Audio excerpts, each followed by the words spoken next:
Welcome to another episode of This Week in Patriots Baseball, a podcast. We've got a very special show in store for you this week, with the Pats and Knights going extras in their second round playoff tilt.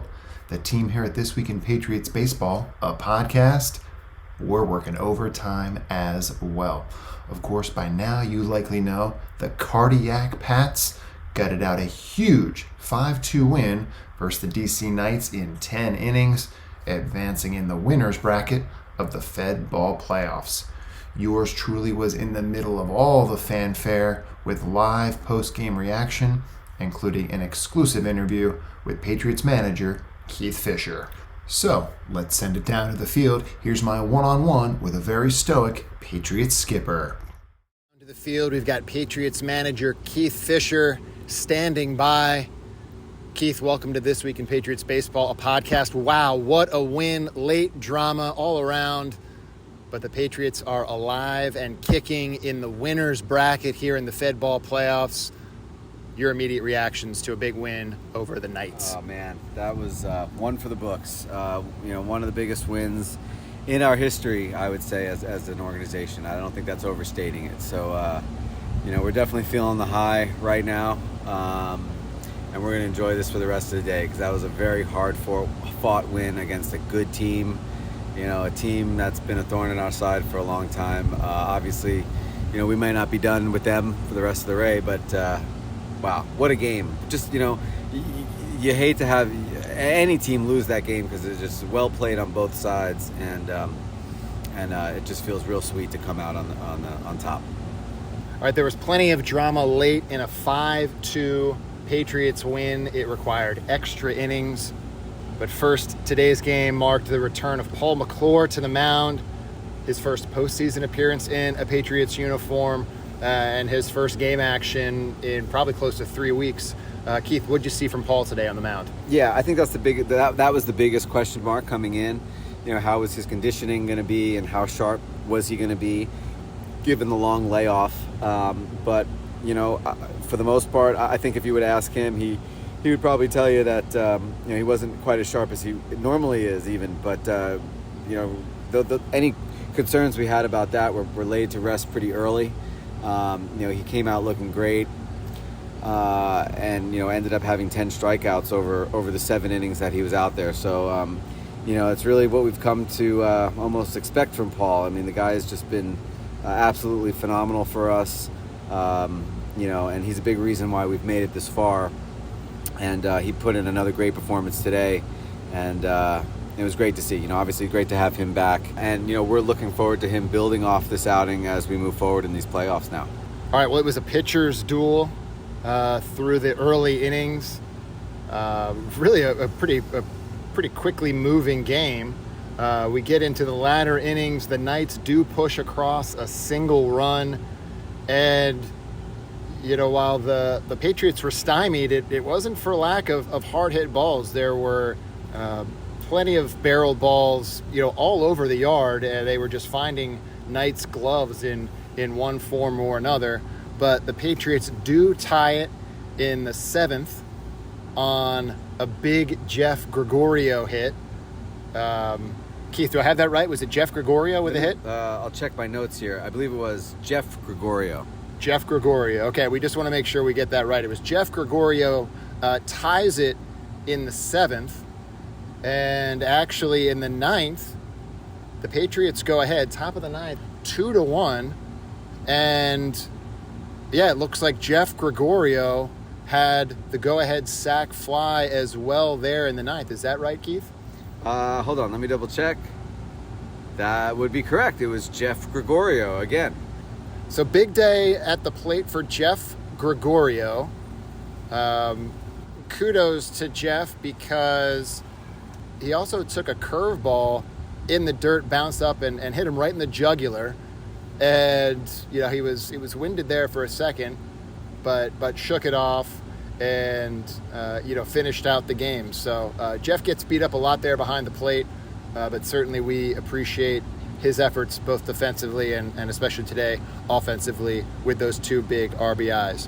And another big contribution not to overlook was Damon there in the 9th inning, who was able to reach on a single and steal second base, get the third on a wild throw, and score on that sac fly. I mean, that is just so impactful for us. So just contributions coming from everywhere and everyone, and it's just great to see. And we're gonna need to continue to get contributions up and down the roster for us to keep this rolling. So Patriots are up 2-1, headed to the bottom of the ninth. Will Brooke is in relief for Paul, and gets himself into a little bit of trouble. It was a leadoff walk and then a line drive down the right field line, really within inches of clearing the fence, hits off the very top of the fence, within inches of being a walk-off home run for the Knights. It does score the tying run and puts the go-ahead run with nobody outs at second base. And Keith, you always have a good finger on the pulse of this team. You walked out for a mound visit in that moment and really seemed to settle things down. Take us inside that mound visit a little bit, because that was a pivotal time there in the ninth inning. Yeah, just a crazy moment in the game there. I think I was standing next to Sammy on the bench when that ball, went out into the outfield and just hit off the bottom of the fence. I think a lot of us thought it might have been out, off the bat. And when you saw it clank off the fence there, I think it almost surprised a lot of the folks on the field. And we were still alive there. They had tied the game, and Wyatt was coming up there now with nobody out and a guy on second base. Obviously, Wyatt's a great hitter. Yeah, he had a great hit earlier in the game, where I certainly was giving some thought to walking him in that situation, and putting runners on first and second, setting up a force anywhere and trying to give us a shot there. So that's why I decided to go out to the mound at that point to kind of talk through that scenario. But to be perfectly honest, it was Will himself who was really having none of it. He wanted to go after Wyatt in that spot. So even though, to be perfectly honest, maybe my thought was the better move there was to walk Wyatt, saw the look in his eye and said, all right, let's go with it. And Will certainly delivered. I cannot say enough about that sequence there. So he ends up striking out Wyatt. He gets a pop out to the outfield, to keep that guy on second base there. So now 2 outs, and then he strikes out that third batter after we do walk Spencer there. We could look back on that, and then we could think that scenario saved our season. I mean, that was just the fortitude that he showed us to come back and get us out of that inning after he had given up that double. After he, a lot of us thought maybe the game was over on a walk-off hit there. That was just phenomenal. I mean, you can't really say enough about it. And, it's really not, it's starting to not be surprising, right, Chad? That you have these performances and this type of attitude on this team. You talked earlier about the fact that it took us a while to get going in the game offensively, but we were hitting the ball well in the first half of the game, and guys on the bench, in those middle innings, kept talking, kept giving each other what are you seeing at the plate? What did he throw you? Keep hitting the ball hard. A lot of talk on the bench, to sort of keep that morale up, and really have that killer instinct that, hey, no matter what, we're going to win this game somehow. And, that's exactly what we saw from Will in that moment. We had Damon ready to go, but at that time it's Will's game. And, he went out and he essentially won that game for us on the mound by keeping them off the board, for an additional run there in the ninth, and then obviously closing it out in the 10th. So just a phenomenal performance by Will today, and one that, we'll be talking about for a long time. Just real gritty, gutsy performance from Will. All right, so there are times, we talk about momentum. You can build off of momentum off a big offensive inning. Well, I would say the Patriots built off the momentum of that performance from Will Brooke on the mound, because coming back in for the top of the 10th, Patriots push 3 runs across after being stymied for much of the afternoon, score 3 in the top of the 10th. It started with a heads-up drag bunt from Thomas. Nate leans into one and gets hit by a pitch. Shawnee Mack legs out, an infield fielder's choice that could have been a double play. And then Mike Mayer comes up with the big hit of the afternoon, a bases clearing triple. You were coaching third there, Keith, and had the arm waving all the way around, even for Shawnee Mack coming from first. What'd you see on that big Mike Mayer hit? Yeah, I mean, right now you can't really even say this is a one-person game because there are so many different heroes that you can point to. That bunt to lead off that inning, the 10th inning, Thomas's bunt. It was just the perfect spot for that play. Such a heads-up play. Talking after the game, I know Jeff Gregorio had some conversations with Thomas about that being a potential route to go for that at bat. And Thomas took the advice, and here we are. He was able to just lay down a perfect bunt. You love to see the emotion too that Thomas showed. After he got on first base, everybody pulling together. And then you can't say enough about Mayer. Mayer, guy who has not only been at the helm of this team over the years, but has really just been one of the glue and the mainstays of this team year after year. You know what you're going to get from him. He's going to continue to produce, and that might have been the biggest hit of his Patriot career here today. I think it went down as a double in the book, but we might look at the official score, and I think that was a triple all the way. I think there's an appeal coming. Yeah, that one went all the way to the wall. It scored Shawnee Mack from first base, like you said, and he was in there pretty ahead of the throw. So, just a huge hit, great exit velocity off of that. That ball was smoked into the outfield, and just a great moment for Mike. He's been such a big part of this team for so long, and for him to have such a huge moment in the postseason. Not only was I happy for us as a team, but I was happy for him as well. Well, and Mike would go on to add an insurance run with some smart base running there off of third. Jeff Pyatt grounded out in the next batter, but Mike distracted the shortstop and then was able to dance home after the throw to first. So that added a fifth insurance run. And that would prove to be the final margin. Will would come back out and close things pretty emphatically in the bottom of the 10th. And your Washington Patriots are 5-2 winners over the DC Knights. We can now scoreboard watch a little bit as we look ahead to Thursday night. The Oakton Orioles now face these DC Knights in the loser's bracket. And the winner of that matchup comes back to face the Washington Patriots next weekend. Keith, any early thoughts on your approach, regardless of the opponent, but how you think about one or potentially two games next Saturday, Sunday, with a berth in the FedBall World Series on the line? Right. Yeah, obviously this is the position that we wanted to be in.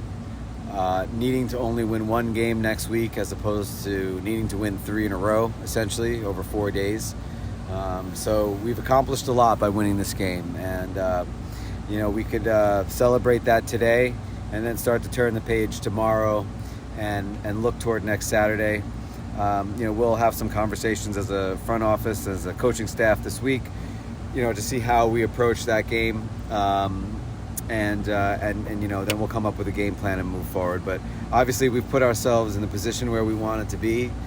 To be quite honest, we've never really been in this position before where we feel like we're quite in the driver's seat as much as we are right now. So we just got to continue to keep our foot down on the gas pedal, and hopefully we'll come out next Saturday with the same type of energy and fire that we did today, because it was great to see everyone up on the everybody up on the top step of the dugout all game long, hanging over the railing into the game, cheering on their teammates. It's just a fantastic team to be around. You can't really say enough about. I could spend 5 minutes talking about every single guy on the team and the contributions that they make and executing in their role. It's just been phenomenal to see. And here we are looking at 1 win away from going to the FedBall World Series. Keith, quickly, it was, at least as seedings go, it was a bit of upset Saturday here in the FedBall playoffs. The first game of that single admission doubleheader here at Povich. It was the top-seeded Trash Pandas against the defending champions, the 5th-seeded Washington Wood Ducks. And the Wood Ducks came out in their alternate orange unis, a sharp look for them, and had certainly plenty of championship metal on display, and they claw out a 3-1 win. Any reaction to that game is now the Wood Ducks are on the precipice of a return to the FedBall World Series. Well, they're the champions, right? They won last year, so they have a lot to play for. They want to defend their crown. Obviously the Pandas were the higher ranked seed and had a great run in the second half to get to that first place finish. But you can't say it's shocking to see a team like the Wood Ducks come out and be able to play great baseball and have their starter go out. We've faced Jared before, and he's been tremendous against us, and he had a tremendous game out there today, pitching a complete game and leading them to victory. So that's really an interesting shakeup on that side of the bracket. It'll be an interesting matchup to see how the Pandas perform against the Gridlock, who have advanced with a legitimate win on that side of the bracket. And we'll see who comes out of that side of the bracket next weekend as well. But no matter who comes out, it's going to be a talented team, that's for sure. And yeah, it was interesting it was nice to be here today. We got to see a little bit at the end of that game, and it's good to see playoff baseball in FedBall. Certainly an exciting afternoon of baseball here at Povich. Again, the Washington Wood Ducks 3, the Trash Pandas 1. Over on the left side of the bracket, it sets up the Pandas versus the Gridlock in the losers bracket for then a return matchup with the Wood Ducks next weekend. Over on the right side of the bracket, your Washington Patriots, 5-2 winners in 10 innings versus the DC Knights. DC Knights face off against the Oakton Orioles midweek, and the winner there comes back to face the Patriots. It will be another 1:35 first pitch here at Povich next Saturday, September 24th. Keith, we look forward to seeing you and the rest of the Washington Patriots there. In the meantime, enjoy a little bit of a down week. We can scoreboard watch a little bit and make sure we're lined up and ready to go next Saturday. Thanks, Chad. Let's go, Pats. And that was Patriots manager Keith Fischer. Now back to you. All right, that's our show for this week. We very much appreciate Keith for taking the time with us. And we'd also be remiss if we didn't give a special shout out to all of you, the fans. Great turnout so far through the playoffs, and we're going to need all of that support and then some as the road to Povich continues this Saturday. One spot in the FedBall World Series may already be clinched by first pitch Saturday afternoon, and then the Patriots look to punch their ticket versus either the Oakton Orioles or the DC Knights. We hope to see you there for all the action. Of course, you can follow along via the Game Changer app, the official stat tracking and live scorekeeping app of your Washington Patriots, or right here on This Week in Patriots Baseball, a podcast. Don't forget to rate, review, and subscribe on YouTube or wherever you get your podcasts. And one final plug, there is a new Washington Patriots Facebook page. Be sure to check it out for even more great Patriots coverage you won't find anywhere else. Okay, I think that's going to do it for our promotional obligations. So for all of us here at This Week in Patriots Baseball, a podcast, I'm your host, Chad Kurz. Until next time, don't forget to try your best. So long, everybody.